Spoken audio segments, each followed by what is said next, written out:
Ever feel like, you're kind of crammed into this box? Hmm. Like it says one job description, you're supposed to fit in it, but And your interests are like totally busting out of the seam. exactly, like way too much for that little Yeah, box. you're definitely not the only one. It's a struggle, that pressure to specialize, to be just this one thing. Right. But what if that feeling of being too much, what if that's actually like your superpower? Ooh, I like that. That's what we're diving into today. It's all about polymaths.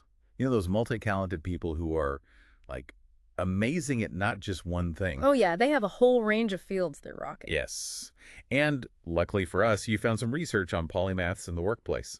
Yeah, it's actually really insightful, especially the parts about leadership and how polymaths stay, engaged at work, which I thought you might find interesting. Okay, so before we get lost in the data, Yeah.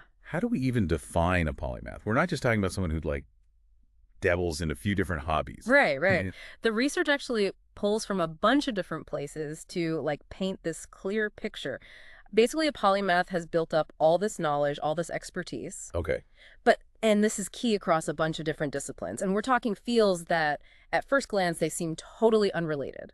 So less like I take a watercolor class on the weekends and more like, oh yeah, I published groundbreaking astrophysics research and also I'm a concert pianist. Exactly. It's about that serious depth of knowledge, but in all these different areas. Imagine like a mental toolbox. Okay, yeah. But instead of just your average tools, you've got a telescope next to a paintbrush, and you know how to use both of them like a pro. And they're not just for show.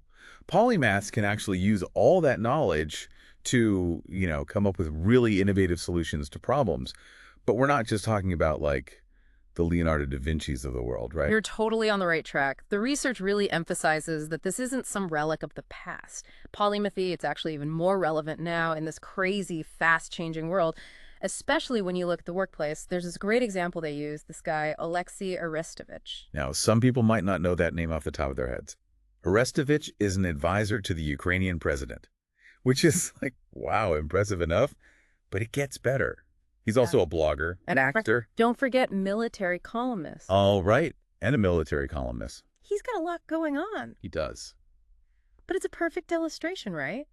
All these seemingly different skills, but they can be so valuable, especially when you least expect it. And I love that the research actually quotes him. He says that he never tried to be anything other than himself.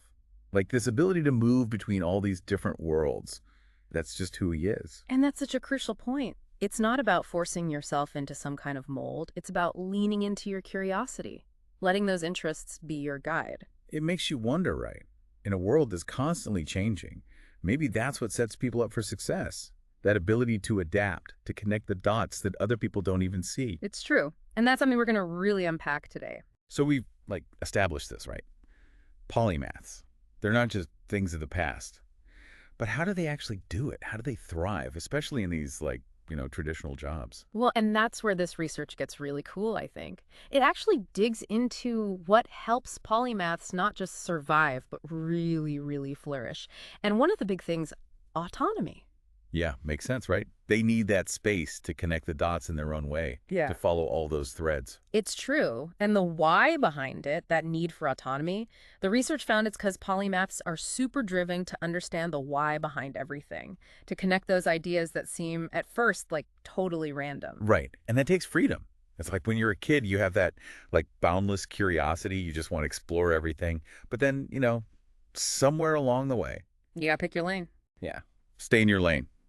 And the research calls this the career wormhole paradox, which I love. Kitschy, right. But it's true. It's this disconnect between how we're all about exploration as kids, but then, bam, adulthood hits, specialize, specialize. A lot of polymaths, they feel stifled by that. In fact, there are all these quotes from them in here talking about feeling limited by like job descriptions, the whole corporate structure. So how do we bridge that gap then between that like childhood wonder and the pressure to fit in a box? The research suggests it starts with the right kind of leadership. 100%. One of the biggest takeaways, open communication. Polymaths need to feel like they can share their ideas, even if those ideas, seem a little out there. And not just like, oh, we'll hear you out, but actually giving them the space, the resources to pursue those ideas. Exactly. The researchers found companies that are open to what they call cross-specialization. They tend to be more successful. They know how to use their polymath employees. So instead of forcing polymaths into those boxes, Yeah. we should be letting them build bridges between the boxes. Yes, empower them to be those connectors, the ones who see the big picture that everyone else is missing. It's like they're the ultimate T-shaped people, right? Yeah. They've got that deep expertise in one area, Right, right. but then they can also collaborate across all these different disciplines, Yeah. bringing in those insights that no one else would even think about. Totally. And this goes back to a point the research makes that demand for those adaptable T-shaped people, it's only going to grow. The world's changing so fast. Being able to learn quickly, connect those dots, that's what's valuable. It's fascinating stuff, but I'm also thinking about anyone listening right now thinking, wait, is that me? Am I a polymath? What advice does the research have for them? Like, how do you even begin to make the most of that? Well, one of the simplest pieces of advice, but so powerful, is to embrace your curiosity. It's like they say, right? Yeah. Curiosity didn't kill the cat. It made it a polymath. Ooh, I like that. So true. And the research found that's a big part of it, that drive to learn, to explore, even if it means getting a little uncomfortable. Like, don't just stay in your lane, take those detours, see where they lead. Exactly. Don't be afraid to, take a class in something that just sounds interesting, even if it has zero to do with your job. Read those random articles, you know? Totally. Yeah. You never know what you'll connect it to or what new thing you'll be. Like, wait, I love this now. Exactly. Give yourself permission to be that forever student. Right. Be a student of life. But there's a practical side to this too, right? It's not just for fun. This can actually make you more, like, I don't know, valuable at work. Absolutely. The researchers found that in the job market these days, companies really want people who can connect those dots, think outside the box, bring in all those different perspectives. So all that seemingly random stuff. Hey, secret weapon.